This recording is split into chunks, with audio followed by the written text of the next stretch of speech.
نہایت کی واجب الاحترام میرے بزرگ اور دوست اور بھائی، عالم ارواح میں اللہ رب العزت نے انبیاء کرام کی ارواح مقدسہ کو جمع کیا، وہاں پہ خطاب فرمایا، اور وہاں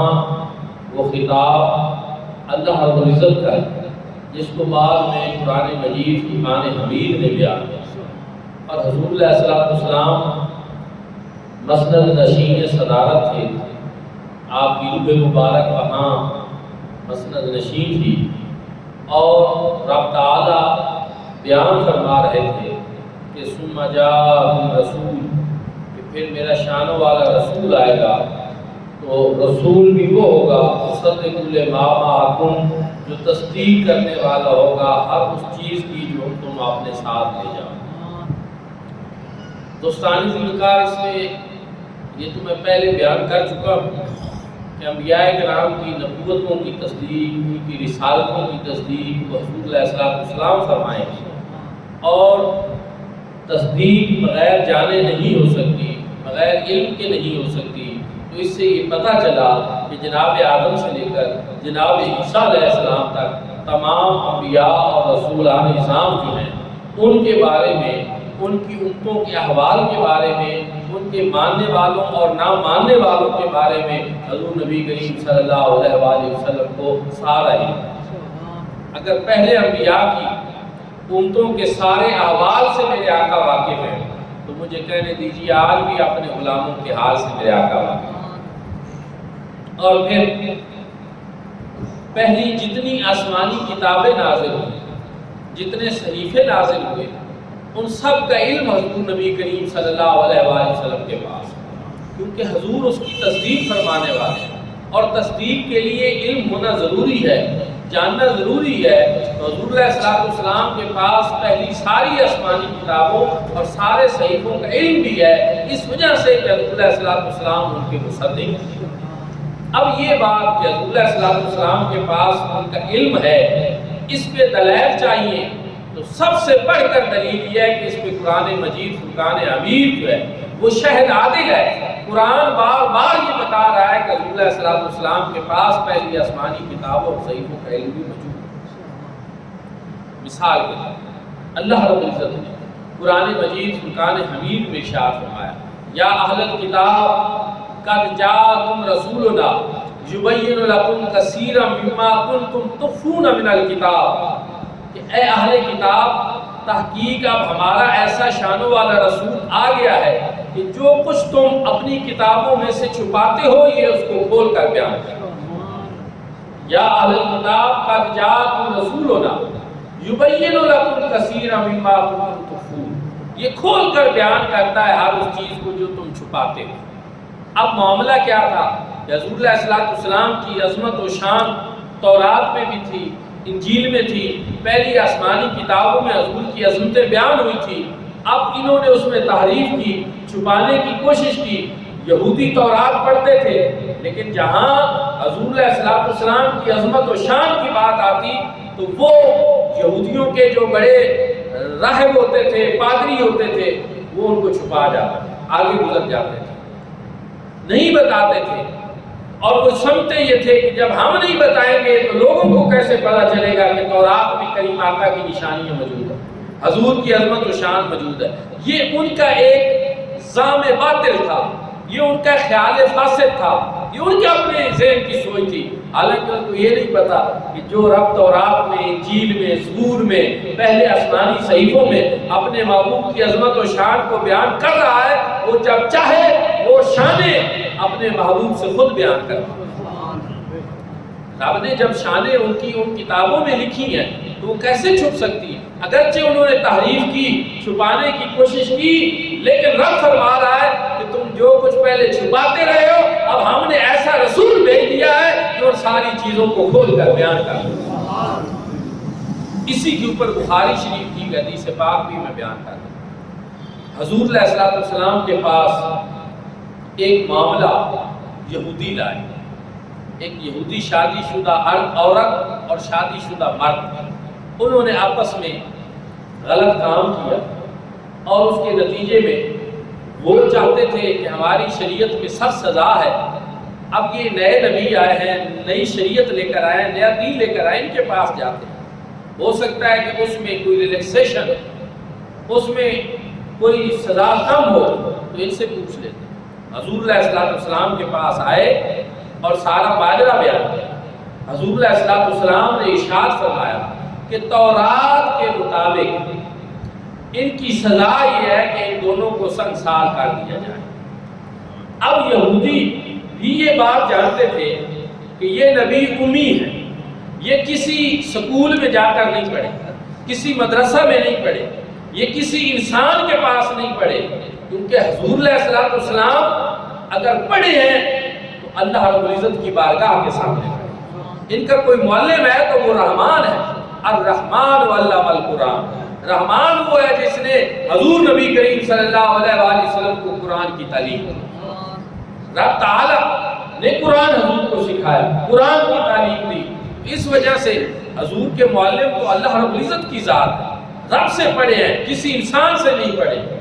تو اب ان کو تو پتہ تھا کہ جب یہ کسی انسان سے پڑھے نہیں ہیں تو پھر ان کو کیا پتا کہ تورات میں کیا لکھا ہے یا کیا نہیں، یہ ان کی اپنی سوچ تھی۔ انہوں نے کہا جی تورات میں تو ایسا لکھا ہی نہیں ہے۔ حضور علیہ السلام نے شاخ میں جاؤ، جا کر تورات لے آؤ،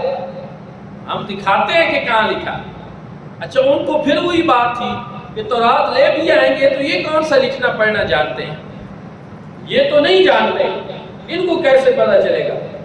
ایک یہودی تورات لے کر آئے اور وہ پڑھنے لگا۔ اچھا اوپر سے بھی اس نے، حضور علیہ السلام نے فرمایا فلاں جگہ نکالو، وہاں سے پڑھو، اس نے اوپر ہاتھ رکھ دیا، ہاتھ سے اوپر سے بھی فر پڑا، نیچے بھی فر پڑا، اور نیچے جہاں اس نے ہاتھ رکھا ہوا تھا وہی بات لکھی تھی جو میرے آقا نے ارشاد فرمائی تھی۔ حضرت عبداللہ بن سلام پاس بیٹھے تھے، وہ یہودیوں کے پہلے عالم دین رہے تھے اور تورات کا علم رکھتے تھے۔ انہوں نے یہودی کی حرکت کو نوٹ کیا اور کہا یہودی ہاتھ ہٹاؤ اور نیچے سے بھی پڑھو، تو اس نے ہاتھ ہٹایا، نیچے سے پڑھا گیا تو وہی لکھا تھا جو مصطفیٰ کریم صلی اللہ علیہ وسلم نے فرمایا، جو حضور نے فرمایا۔ اس سے پتہ ہی چلا کہ حضور علیہ السلام کے پاس تورات کا بھی علم ہے، انجیل کا بھی علم ہے، زبور کا بھی علم ہے، پہلے سارے آسمانی صحیفوں کا بھی علم ہے، اور صرف یہ نہیں بلکہ جو کچھ ان صحیفوں اور کتابوں میں علم نہیں ہے اللہ نے وہ بھی قرآن کی صورت میں مصطفیٰ کریم کو عطا فرمایا۔ اور اللہ رب العزت نے یہاں ایک سوال اور بھی پیدا ہوتا ہے، چونکہ میں نے بات کی کہ حضور علیہ السلام کسی انسان سے نہیں پڑھے۔ بعض لوگ یہ سمجھتے ہیں کہ حضور علیہ السلام جبریل امین سے تو پڑھے ہیں، جبریل آپ کا معلم ہے، تو یاد رکھیں حضور علیہ السلام جبریل امین سے بھی اس طرح نہیں پڑھے، جبریل امین بھی حضور کا معلم نہیں ہے۔ کیوں؟ اس لیے کہ اللہ رب العزت کے محبوب کو جو علم عطا ہوا شب معراج، جب آپ فقانہ کعبہ قوسین او ادنیٰ کے مقام پہ فیض ہوئے، جہاں ایک طرف رب تعالیٰ کی ذات تھی اور رب تعالیٰ کے حریم قدس میں آپ پہنچے، تو وہاں تو جبریل امین کو رسائی نہیں تھی، وہ تو سدرۃ المنتہا پہ تھے، ان کو تو علم ہی نہیں ہے کہ وہاں کیا رب نے پڑھایا اور کیا اس کے محبوب نے پڑھایا۔ وہ ساری باتیں جو وہاں پر ہوئی، اوحا الی عبدہ ما اوحا، رب کہتا ہے کہ جو رب نے اپنے بندے کی طرف وحی کی وہی وحی کی۔ اب جو رب نے علم دیا وہ رب کو معلوم ہے یا مصطفیٰ کریم کو معلوم ہے۔ جبریل امین کو تو وہاں تک رسائی نہیں ہے، وہ تو وہاں تک پہنچنے کی جرات ہی نہیں کرتے۔ سدرۃ المنتہا سے آگے جب میرے آقا جا رہے تھے تو جبریل امین تو رک گئے تھے، میرے آقا نے فرمایا آؤ جبریل آگے چلے، اس نے کہا نہیں، لو دنوت انملۃ لترکت، اگر میں یہاں سے ایک بال برابر بھی آگے بڑھا تو میرا سب کچھ جل کر راکھ ہو جائے۔ جبریل امین کی تو وہاں تک رسائی نہیں ہے جہاں تک میرے آقا کی رسائی۔ جس دربار میں میرے آقا پہنچے، جس جگہ میرے آقا پہنچے، اور قرب خداوندی کی جن بلندیوں پہ میرے آقا پہنچے، وہاں تو جبریل امین کی مجال ہی نہیں۔ اس لیے میرے بھائیوں اور دوستو، حضور علیہ السلام علم کے لحاظ سے جبریل امین کے بھی محتاج نہیں ہے۔ حضور علیہ السلام کو اللہ رب العزت جو ہے وہ خود علم عطا فرماتا ہے۔ بہت ساری مرتبہ ایسی چیز سلسلے ہیں کہ رب تعالیٰ سے حضور علیہ السلام کو خود شرف ہم کلامی نصیب، اس میں نہ جبریل امین کے واسطے کی ضرورت تھی نہ کسی اور چیز کی ضرورت تھی۔ اس لیے جو علم حضور علیہ السلام کا ہے وہ علم ایسا ہے کہ اس کی برابری کائنات میں کوئی اور نہیں کر سکتا، اور حضور مصدق ہے پہلی آسمانی کتابوں کے، پہلے آسمانی صحیفوں کے، پہلے انبیاء کے احوال کے اور حالات کے۔ میرے بھائیو اور دوستو، اسی وجہ سے ہم یہ کہتے ہیں کہ کائنات میں ساری کائنات کا علم حضور علیہ السلام کے علم کی برابری نہیں کر سکتا، اور جو حضور علیہ السلام کا علم ہے وہ اللہ پاک کی برابری بھی نہیں کر سکتا۔ یہ کوئی کبھی ہم نے نہیں کہا کہ حضور علیہ السلام کا علم اللہ پاک کے علم کے برابر ہے۔ ہم یہ کہتے ہیں کہ اللہ رب العزت کا علم سب سے زیادہ، پھر اللہ پاک کے بعد کائنات میں سب سے زیادہ علم حضور علیہ السلام، اور حضور علیہ السلام کا علم جو ہے کائنات ساری کا علم مل کر بھی اس کا مقابلہ اور برابری نہیں کر سکتا، اور ساری کائنات کے علم کو حضور علیہ السلام سے علم سے وہ نسبت نہیں ہے جو ایک قطرے کو سمندر کے ساتھ۔ تو اس وجہ سے اللہ رب العزت نے اتنا علم جو ہے اپنے محبوب کو عطا فرمایا اور مصدق بنایا، شان تصدیق آپ کو عطا فرمایا۔ پھر ایک اور بات، حضور علیہ السلام مصدق ہیں، لیکن قادیانی لوگ جہاں آ کر یہ کہتے ہیں کہ حضور علیہ السلام تصدیق فرمانے والے ہیں، تو اس کا مطلب یہ ہے کہ کسی نے ابھی آنا تھا جس کی انہوں نے تصدیق کرنی تھی۔ لیکن دوستو اور بھائیو، بات یاد رکھیں کہ پہلے جتنے انبیاء کرام گزرے وہ مبشر تھے، کسی آنے والے نبی کی بشارت دینے والے تھے۔ میرے آقا علیہ السلام پہلے سارے گزرے ہوئے انبیاء کے مصدق ہیں، میرے آقا نے ان سب کی تصدیق کی، کسی کی میرے آقا نے بشارت نہیں دی کہ میرے بعد بھی کوئی نبی اور رسول آئے گا۔ تو پتہ یہ چلا کہ مصدق تب آتا ہے جب مبشر گزر جاتے ہیں، ان سب کے بعد آخر میں تصدیق کرنے والا آتا ہے، اور وہ تصدیق کرتا ہے۔ اور حضور علیہ السلام نے تمام انبیاء اور رسول، ان کی امتوں، ان کی کتابوں، ان کے احوال کی تصدیق فرمائی، لیکن حضور علیہ السلام نے مرزا کی کہیں تصدیق نہیں فرمائی بلکہ اس کی تکذیب فرمائی۔ حضور نے ارشاد فرمایا میرے بعد 30 کذاب آئیں گے، دجال آئیں گے،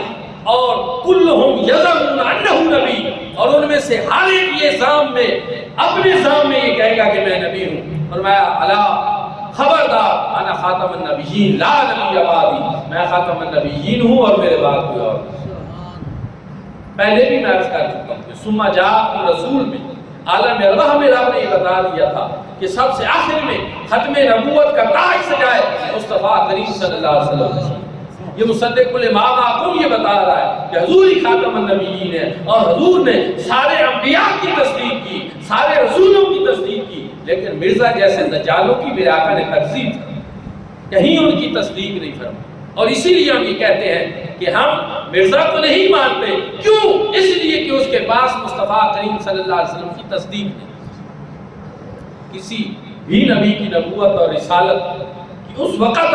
تک ہم تصدیق نہیں کریں گے جب تک کہ اس کی پاس مصطفیٰ کریم صلی اللہ علیہ وسلم کی تصدیق، کیونکہ یہ شان مصدق اللہ نے حضور کو عطا فرمائی۔ مصدق الامام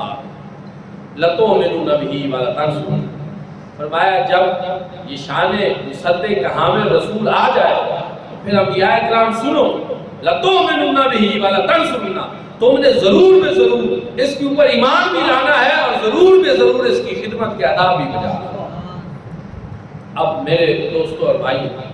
حضور پر سارے انبیاء ایمان لانے کے پابند ہیں، عالم ارواح میں اللہ نے ان کو پابند کیا تھا، اور یہی وجہ کہ اس کی تفسیر میں حضور ضیاء الامت حضرت جسٹس پیر محمد کرم شاہ الازہری رحمۃ اللہ تعالی علیہ آپ تفسیر ضیاء القرآن میں بھی ذکر فرماتے ہیں، اور کتب حدیث میں روایت آئی ہے، ایک حضرت عبداللہ ابن عباس سے اور دوسری حضرت مولا علی شیر خدا کرم اللہ وجہ، دونوں ہستیاں بیان کر رہی ہیں کہ اللہ پاک نے عالم ارواح میں، اللہ پاک نے عالم ارواح میں تمام انبیاء سے وعدہ لیا، پختہ وعدہ لیا، میثاق لیا کہ تم دنیا میں جاؤ، اپنی اپنی نبوتیں، رسالتیں اور کتابیں لے کر جاؤ، لیکن جب یہ میرا شانوں والا رسول آ جائے اپنی نبوتیں چھوڑ دینی ہے، رسالتیں چھوڑ دینی ہے، کتابیں چھوڑ دینی ہے، حضور کا کلمہ بھی پڑھنا ہے اور حضور کی خدمت کے آداب بھی کرنا ہے۔ انبیاء کرام سے اللہ نے روز میثاق یہ ان سے وعدہ لیا عالم ارواح میں، پھر تمام انبیاء جناب آدم سے عیسیٰ تک، جناب آدم سے عیسیٰ تک تمام انبیاء کرام اپنی اپنی امتوں سے یہ عہد لیتے رہے، جو بھی ان کا کلمہ پڑھتا تھا۔ جناب آدم نے اپنی امت سے یہ عہد لیا تھا کہ آج میرا کلمہ پڑھ لو، لیکن اگر آج بھی مصطفیٰ کریم صلی اللہ علیہ وآلہ وسلم کی جلوہ گری ہو جائے تو میرا کلمہ چھوڑ دینا ہے، مصطفیٰ کریم کی غلامی اختیار کرنا، اور ہمیں بھی اسی چیز کا پابند کریں۔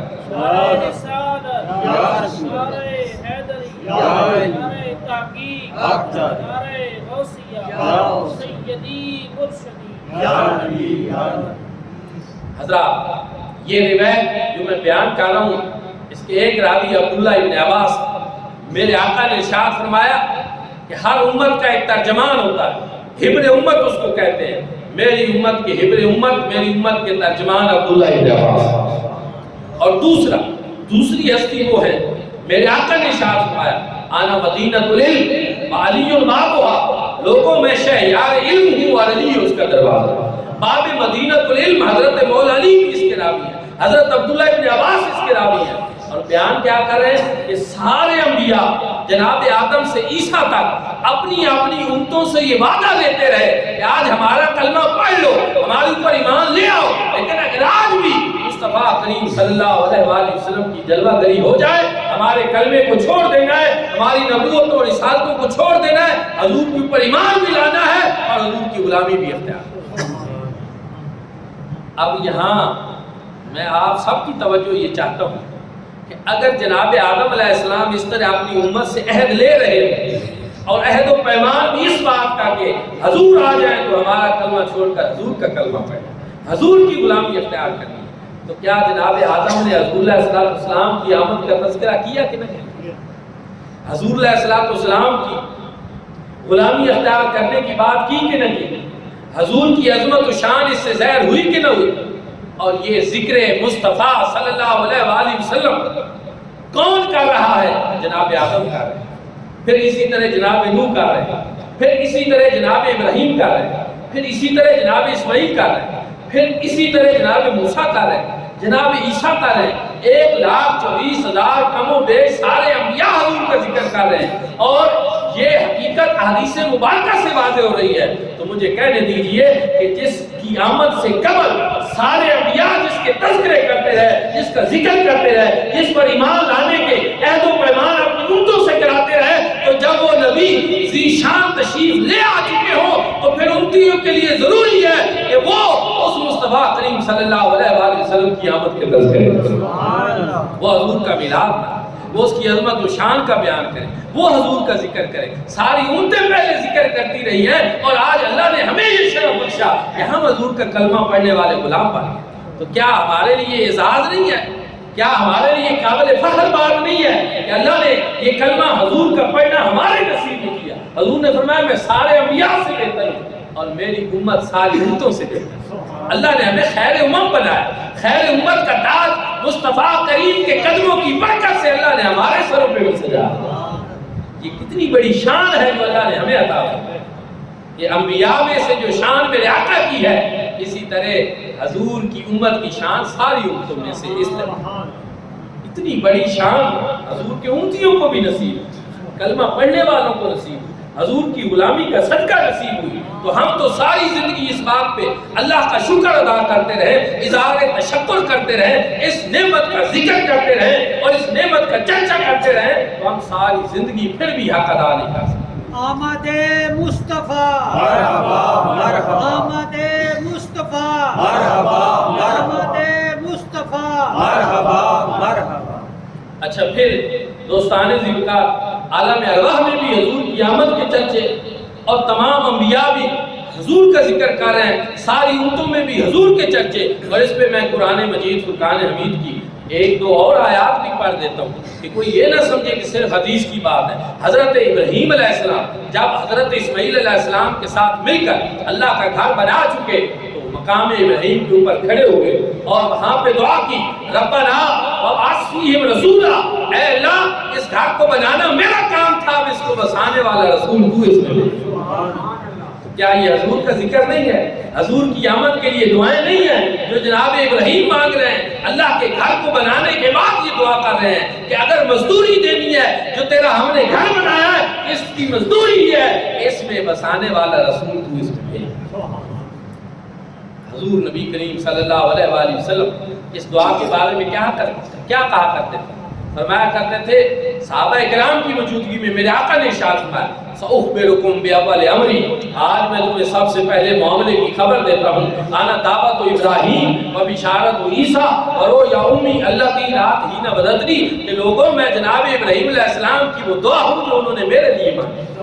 میں دعوت ابراہیم اور میں بشارت عیسیٰ ہوں، میں حضرت عیسیٰ علیہ السلام کی وہ بشارت ہوں جو انہوں نے میرے لیے سنائی۔ حضور علیہ السلام کی آمد سے 550 سال قبل حضرت عیسیٰ علیہ السلام نے اپنے امتیوں کو جمع کیا۔ کب جمع کیا؟ جب شب معراج ہے، شب میلاد ہے، حضور علیہ السلام کی ولادت کی رات آئی، حضرت عیسیٰ نے اپنے ماننے والوں کو اکٹھا کر اور کہا آج سارے اکٹھے ہو جاؤ۔ اور میرے بھائی اور دوستو، قرآن بھی اس کو بیان کر رہا ہے، لیکن یہ بات جو میں بیان کر رہا ہوں یہ انجیل بارنباس کے حوالے سے بیان۔ انجیل یہ بات کہتی ہے حضرت عیسیٰ نے سارے ماننے والوں کو جمع کیا اور کہا آج کی رات کو پہچانو، آج کی رات وہ رات ہے جب ہم اللہ کے حضور 100 مرتبہ سر بسجود ہوں گے اس بات کے اوپر کہ یہ وہ رات ہے جس رات کو نبی آخر زمان دنیا میں تشریف۔ یہ حضور علیہ السلام کی آمد کی رات ہے۔ اور پھر حضرت عیسیٰ علیہ السلام نے ان کا بڑا تعارف کرایا میرے آقا کا، اور ان کے دل میں یہ بات گئی، حضرت عیسیٰ علیہ السلام کے ماننے والوں کے دل میں، کہ عیسیٰ مسیح اللہ ہے، عیسیٰ بیماروں کو تندرست کرتے ہیں، مادر ذات اندھوں کو بینا کر دیتے ہیں، کوڑھی والے مریضوں کو ٹھیک کر دیتے ہیں، اس لیے کہیں ان کی عظمت و شان ہی بڑی ہوگی تو وہ جو تشریف لا رہے ہیں ان کی عظمت و شان کس درجے کی ہوگی؟ یہ سوال تھا حضرت عیسیٰ علیہ السلام کے ماننے والوں کے دلوں میں۔ حضرت عیسیٰ نے ان کے اس سوال کا جواب بھی خود دے دیا، فرمایا وہ جو میرے بعد تشریف لانے والے ہیں میں اس قابل ہی نہیں ہوں کہ میں ان کے جوتی کے تسمے پاس۔ یہ شان ہوگی اس پیغمبر اعظم کی، اس قائد المرسلین کی، اس سید المرسلین کی، کہ میں عیسیٰ جو مریضوں کو درست کر دیتا ہوں، جو کوڑی والوں کو درست کر دیتا ہوں، جو مادر ذات اندھوں کو بینائی عطا کر دیتا ہوں، میں اس قابل ہی نہیں ہوں کہ میں مصطفیٰ کریم صلی اللہ علیہ وسلم کے قدموں کے نالین مبارک کے جوتے کے تسمے پاس۔ میرے بھائی اور دوستو، اس انداز میں حضور کی آمد سے پہلے انبیاء حضور کا ذکر کرتے ہیں، حضور کی آمد کے چرچے کرتے ہیں، اور قرآن نے بھی بیان کیا کہ وہ مبشرم برسول ہی آتی من بعد اسمہ احمد۔ جناب عیسیٰ علیہ السلام نے کہا میں تمہیں بشارت دیتا ہوں ایک ایسے رسول کی جو میرے بعد آئے گا اور اس کا نام نامی احمد۔ تو حضرت عیسیٰ علیہ السلام بشارتیں دے، بشارت کا معنی ہوتا ہے خوشخبری دے۔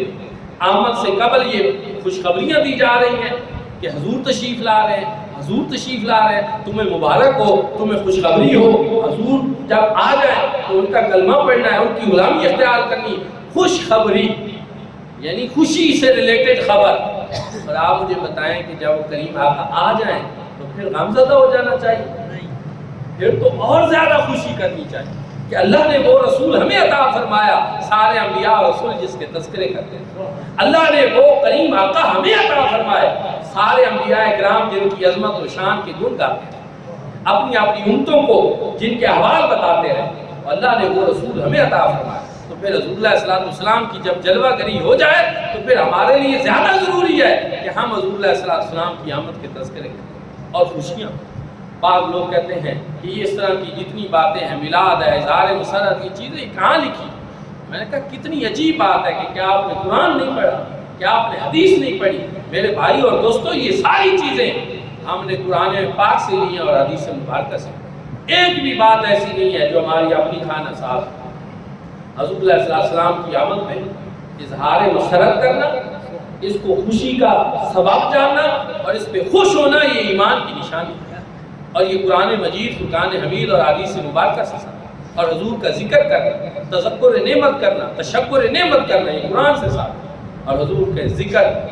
کی گونج تو عالم ارواح میں سنی جا رہی ہے، پھر عالم دنیا میں سارے انبیاء حضور کا ذکر کر رہے ہیں، اور آج ہم غلام بھی آپ کریم آقا کا ذکر، ہم بھی میلاد اسی چیز کا نام ہے کہ حضور کا ذکر کیا جائے، حضور کی سیرت کا بیان کیا جائے اور حضور کی آمد کے تذکرے کیے جائیں اور لوگوں کو بتایا جائے کہ یہ وہ نبی ہے کہ جب بچپن میں تھا تو اس کا بچپن دوسروں کے بچپن سے نرالا تھا، اور جب یہ جوانی میں تھا تو اس کی جوانی دوسروں کی جوانیوں سے نرالا تھا۔ تو میرے بھائی اور دوستو یہی چیز لَتُؤْمِنُنَّ بِهِ وَلَتَنْصُرُنَّهُ، انبیاء سے اللہ نے یہ وعدہ لیا کہ جب یہ رسول آ جائے اس شان کامل تو تم نے اس کے اوپر ضرور بے ضرور ایمان بھی لانا ہے اور ضرور بے ضرور اس کی غلامی بھی۔ وَلَتَنْصُرُنَّهُ تاکید ہے اس میں، لَتُؤْمِنُنَّ تاکید ہے اس میں، دونوں میں نون تاکید ثقیلہ ہے۔ اتنی تاکیدیں لگائی اللہ رب العزت نے حضور علیہ السلام کی، یہ اہتمام خداوندی ہے جو قرآن میں حضور کے ذکر کے ساتھ، اور بھی بہت ساری تاکیدیں کہ صرف اتنا نہیں کیا، رب تعالیٰ نے پھر عملی جامہ بھی اس کو پہنایا۔ عالم ارواح میں جو بات ہوئی کہ ضرور میرے آقا پہ ایمان بھی لانا ہے اور اس کی غلامی بھی اختیار کرنی ہے، پھر شب معراج اللہ رب العزت نے تمام انبیاء کرام کو وہاں پہ جمع کیا۔ جو انبیاء کرام اپنے مزارات میں تھے ان کو مزارات سے بلایا، اور جو آسمانوں پر زندہ تھے حضرت یونس علیہ السلام اور حضرت ادریس علیہ السلام وہ آسمانوں سے آئے، اور زمین پر جو زندہ دو نبی ہیں حضرت خضر علیہ السلام اور حضرت الیاس علیہ السلام یہ بھی وہاں پہ پہنچے۔ چار نبی جو ہیں وہ زندہ حالت میں اس طرح دنیاوی زندگی کے ساتھ وہ بھی وہاں پہ پہنچے، اور باقی انبیاء کرام بھی مزارات سے پہنچے۔ سارے انبیاء اور رسول اکٹھے ہوئے، اور پھر وہاں پہ جبریل امین نے حضور علیہ السلام کا ہاتھ پکڑا اور آگے مصلی پہ کھڑا کیا۔ مسجد اقصیٰ ہے اور حضور علیہ السلام ان کی امامت فرما رہے ہیں، اور سارے انبیاء نے حضور کے طریقے پہ، حضور کی شریعت پہ، حضور کے پیچھے نماز پڑھ کے یہ بتا دیا کہ آج ہم اپنی شریعت اور اپنے طریقے پہ نہیں بلکہ ہم اس روز میثاق کے وعدے کو پورا کر رہے ہیں جو اللہ رب العزت نے عالم ارواح میں ہم سے لیا تھا کہ مصطفیٰ کریم آ جائے تو اپنی نبوتیں، شریعتیں اور طریقے چھوڑ دینے ہیں، حضور کا کلمہ بھی پڑھنا ہے اور حضور کی غلامی بھی اختیار کرنا ہے۔ وہاں پہ سارے حضور کے پیچھے کھڑے، اور بڑی خوبصورت بات کی تاجدار بریلی اعلیٰ حضرت امام عاشق امام احمد رضا خان فاضل بریلی، نماز یکساں میں یہی تھا صرف ایک راز تھا اس کا۔ کیا راز تھا؟ نماز یکساں میں یہی تھا صرف کہ ایاہمانا اول و آخر ہے، کہ لوگوں کے ذہن میں یہ ہو سکتا تھا کہ جو حضور سے پہلے انبیاء آئے ہیں تو شاید ان کے پہلے آنے کی وجہ سے ان کی شان زیادہ ہو، اور یہ سب سے آخر میں آیا ہے تو شاید ان کی شان کم ہو۔ تو اللہ رب العزت نے بتانا تھا اول بھی کون ہے اور آخر بھی کون ہے۔ نماز یکساں میں یہی تھا صرف کہ ایاہمانا اول و آخر، کہ دست بستہ ہے پیچھے حاضر جو سلطنت آگے کر گیا۔ جو حضور سب سے آخر میں آئے ہیں وہ مسجد اقصیٰ میں سب سے آگے مصلی پہ کھڑے، اور جو سارے انبیاء پہلے آگے گزر چکے تھے وہ سارے ہاتھ باندھ کر میرے آقا کے پیچھے کھڑے، اور ساری دنیا دیکھ رہی ہے کہ اب ان نبیوں اور رسولوں کا امام کون ہے، امام المرسلین کون ہے، امام الانبیاء کون ہے۔ میرے بھائیوں اور دوستوں، تو نماز یکساں میں یہی تھا صرف کہ ایاہمانا اول و آخر، کہ دست بستہ ہے پیچھے حاضر جو سلطنت آگے کر گیا۔ وہاں سارے حضور کا کلمہ پڑھے اور حضور کی جو ہے امامت میں نماز ادا کر رہے ہیں، عملی طور پر بھی اس کا اظہار اللہ رب العزت نے کیا، اور بھی کئی مواقع ہیں۔ لیکن میرے بھائیوں اور دوستوں، پھر حضور نبی کریم صلی اللہ علیہ وآلہ وسلم کے اوپر سارے انبیاء کرام وہاں ایمان کی اور حضور علیہ السلام کی غلامی کے ادا بھی بجا۔ ایک اور بات بھی، ایک اور موقع پہ حضرت فاروق اعظم رضی اللہ تعالیٰ عنہ ہاتھ میں تورات کے کچھ اوراق لے کر جا رہے ہیں۔ حضور علیہ السلام نے دیکھا آپ کے چہرہ مبارک کے اوپر آثار ناگواری ظاہر ہوئے، کیونکہ صحابہ کرام بیان کرتے ہیں کہ جب کریم آقا علیہ السلام خوش ہوتے تھے تو حضور علیہ السلام کا چہرہ مبارک خوشی سے جگمگا ہوتا، اور جب حضور علیہ السلام کے چہرے پہ آثار ناراضگی ظاہر ہوتے تھے تو یوں لگتا تھا جیسے کسی نے تازہ انار آپ کے چہرے پہ نچوڑ، یعنی آپ صلی اللہ علیہ وآلہ وسلم کا ظاہر و باطن ایک جیسا تھا۔ آج تو معاشرے میں ہمیں لوگ ملتے ہیں، بھلے وہ جتنا بڑا مخالف کیوں نہ ہو، اس طرح ظاہری طور پہ چہرہ کر کے ملتا ہے کہ پتہ ہی نہیں چلتا کہ یہ میرے اوپر ناراض ہے یا راضی، لیکن کریم آقا جس پہ راضی ہوتے تھے آپ کے چہرہ مبارک سے آیا ہوں، جس پہ ناراض ہوتے تھے چہرہ مبارک پہ آیا ہوں۔ تو حضرت صدیق اکبر نے جب دیکھا کہ حضور علیہ السلام کے چہرہ مبارک کے اوپر آثار ناگواری ظاہر ہوئے، انہوں نے حضرت فاروق اعظم کی توجہ دلائی کہ دیکھتے نہیں کریم آقا ناراض ہو رہے ہیں، جناب فاروق اعظم نے تورات کے اوراق وہاں پہ پھینک دی. حضور علیہ الصلوۃ والسلام نے ارشاد فرمایا غور سے سنو، لو کان موسیٰ حیا لما وسعوا الا اتباعی، اگر آج جناب موسیٰ علیہ السلام بھی ظہری حیات کے ساتھ یہاں موجود ہوتے تو ان کو میری اتباع کے سوا کوئی چارہ کار نہیں. آج وہ میرا کلمہ پڑھ رہے ہوتے، آج میری غلامی اختیار کرتے.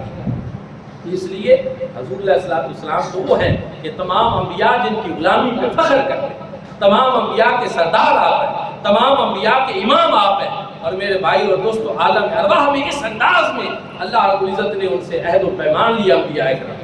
جب عالم ارواح میں اس طرح عہد و پیمان ہوا ہوگا تو اتنی تاکیدیں لگائی گئی ہوں گی. اور رب تعالیٰ نے مزید ارشاد فرمایا کہ یہ جو عہد و پیمان ہوا ہے تو من النبی والقرآن قال اقررتم واخذتم علی ذلکم اسری، کیا تم اس کا اقرار کرتے ہو؟ کیا تم اس بھاری ذمہ کو اپنے ذمہ لیتے ہو؟ قالوا اقررنا، سارے انبیاء کرام نے کہا ہم اس کا اقرار کرتے ہیں. رب تعالیٰ نے ارشاد میں قال فاشهدوا، تم پھر سب گواہ بھی ہو جاؤ، وانا معکم من الشاہدین، اور میں بھی اس کے اوپر گواہ ہوں. پھر آگے ایک مزید بات ہے جو رب تعالیٰ نے ارشاد فرمایا فمن تولی بعد ذلک فاولئک هم الفاسقون، اگر اس کے بعد بھی اس طرح میں نے عہد و پیمان لیا اور اس طرح تمہیں پابند کیا اور اس طرح سارے انبیاء کی روحوں کو اکٹھا کیا ہے، حضور کا کلمہ پڑھنا ہے، حضور کی غلامی اختیار کرنی، اگر اتنا کچھ کرنے کے باوجود بھی تم میں سے کوئی اس سے روح گردانی کرے گا تو وہ فاسقوں میں سے ہو جائے گا. حالانکہ یہ ممکن نہیں تھا کہ انبیاء کرام ایسا کریں، لیکن رب تعالیٰ نے یہ تاکید لگائی مزید. تو جب انبیاء کرام اس بات کے پابند ہیں کہ حضور کی غلامی اختیار کریں اور اس کے سوا ان کو بھی کوئی چارہ نہیں، تو پھر آج کوئی کلمہ پڑھنے والا حضور کی غلامی سے کیسے نکل سکتا؟ آج کوئی حضور علیہ الصلوۃ والسلام کا کلمہ پڑھنے والا وہ کیسے کہہ سکتا ہے کہ ہمیں حضور کی ضرورت نہیں ہے، ہمیں تو اللہ کا قرآن ہی کہا، جیسا کہ بعض لوگوں نے ایسے اقوال بھی کیے. تو اس لیے میرے بھائی اور دوستو، حضور علیہ الصلوۃ والسلام ہی ہمارے لیے سب کچھ ہے. حضرت اقبال نے اسی لیے کہا اور مصطفیٰ برساں خیش را کہ دین ہماؤس گربعون رسیدی تمام اولاوی، کہ دین تو سارے کا سارا مصطفیٰ کریم صلی اللہ علیہ وآلہ وسلم کی بارگاہ تک پہنچنے کے. اگر حضور علیہ الصلوۃ والسلام کی بارگاہ نہیں ملے گی تو پھر کچھ بھی نہیں، پھر بلا بھی تو ہو سکتی ہے، دین سے اس کا کوئی تعلق نہیں ہو سکتا. تو اس لیے دوستان ذکر، جب اللہ رب العزت نے عالم ارواح میں اس انداز سے اپنے کریم آقا علیہ الصلوۃ والسلام کی عظمت و شان کا بیان کیا تو کیا اس سے ہم اتنا بھی نہیں سمجھ سکتے کہ ہم امتیوں کے لیے کیا ہے کہ ہم اپنے آقا کی عظمت و شان کو بیان کریں، حضور کی آمد کی خوشیاں منائیں، حضور کی آمد کے چرچے کریں. تو ابھی انشاءاللہ 2 دن بعد جو ہے 12 ربیع الاول شریف اور حضور علیہ الصلوۃ والسلام کی جلوہ گری کا دن ہے. آپ سب لوگوں کو چاہیے شیان شان طریقے سے تیار ہوں اور محافل میں شرکت کریں، جلوس میں شرکت کریں. اور انشاءاللہ 12 ربیع الاول کو صبح 8 بجے جامعہ مدینہ النبی میں بھی انشاءاللہ سالانہ ہر سال کی طرح اس سال بھی عظیم و شان میلاد مصطفیٰ صلی اللہ علیہ وآلہ وسلم کانفرنس منعقد ہے، جس میں ملک بھر سے علماء کرام، مشائخ اعظام، قرا حضرات اور ثنا خوان تشریف لائیں. آپ سب کو بھی دعوت ہے کہ آپ وہاں بھی تشریف لائیں. حضور علیہ الصلوۃ والسلام کا میلاد جہاں ہو رہا ہو اس کا حصہ بنیں، حضور کی محفل جہاں سج رہی ہو اس میں شامل ہو، اسی کو اپنے لیے سعادت سمجھیں. اللہ رب العزت ہم سب کو عمل کی توفیق عطا فرمائے. آخر دعوانا